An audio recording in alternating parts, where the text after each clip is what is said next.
முன்னாடி சீனியரா இருக்கிறாங்க. எனக்கு பேர் சொல்ல விருப்பம் இல்ல. ஆனா அவங்க கேட்குறாங்க. என்ன நோண்டி நோண்டி கேட்குறாங்க. தர்ம சங்கடம் ஆயிருச்சு. இல்லண்ணே, நீங்க ஒரு நிறுவனத்தில வேலை செய்றீங்க. அத பத்தின ஒரு செய்திய நான் வெளியிட்டுருக்கேன்.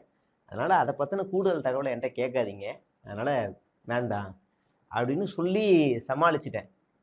அவங்க கேட்ட கேள்வி எல்லாமே அப்படிதான் இருந்துச்சு. எனக்கு என்னன்னா, இதுலலாம் ஒரு ஜர்னலிஸ்ட் ஒருத்தரு, சீனியர் ஜர்னலிஸ்ட் எனக்கெல்லாம் அந்த ஆளெல்லாம் வந்து பார்த்து, சீமான ஓட விடுறாரு அப்படின்னு பார்த்துட்டு இருந்தேன்.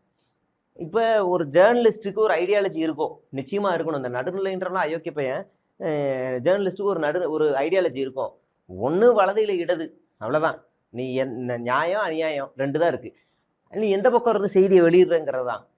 இப்போ உனக்கு ஒரு தலைவர், அரசியல் தலைவர புடிக்குது அப்படின்னா, அவங்க ஐடியாலஜி புடிக்குது அப்படின்னா, அவங்கள நான் இந்த தேர்தல்ல வேலை செய்ய வைக்க போறேன் அப்படின்னா, அவங்க ஏதாவது உனக்கு ஃபண்ட் குடுத்தாங்கன்னா, வாங்கிக்க. ஆனா இந்த ஜர்னலிஸ்ட்டு ஏடிஎம்கேட்ட இருந்து ஒண்ணு, டிஎம்கேட்ட இருந்து ஒண்ணு, அ தவேகாவுல இருந்து ஒண்ணு. 3த்துக்கிட்டயும் வாங்கி வேலை செய்றாரு. எனக்கு ஆச்சரியமாயிருச்சு. இது அவங்களுக்கே தெரியல. அந்த பார்ட்டிக்கே தெரியல. எனக்கு அப்படியே எப்பா என்னடா இது அப்படின்ற மாரி ஆயிருச்சு. இதுல ஒரு யூடியூப் வச்சு நடத்திக்கிட்டு இருக்கிற ஒரு நபருக்கு வாய்ஸ் ஆஃப் காமன்ல இருந்து கால் போயிருக்கு. நான் சொல்றது ஒரு 4, 5 மாசத்துக்கு முன்னாடின்னு நெனைக்கிறேன். அதுக்கு முன்னாடி ஒரு தடவ காலும் போயிருக்கு.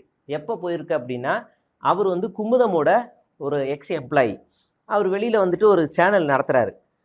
இந்த குமுதம் பத்தி அவரு சொல்லும்போது என்னன்னா, இந்த மாரி குமுதமோட மேகசின் சர்க்குலேஷன் எப்பலாம் கம்மியாகுதோ, அப்பலாம் அவங்க வந்து அஜித்தையும், ரஜினியும் வந்து அந்த மேகசின்ல கட்டுரையில வப்பாங்களாம்.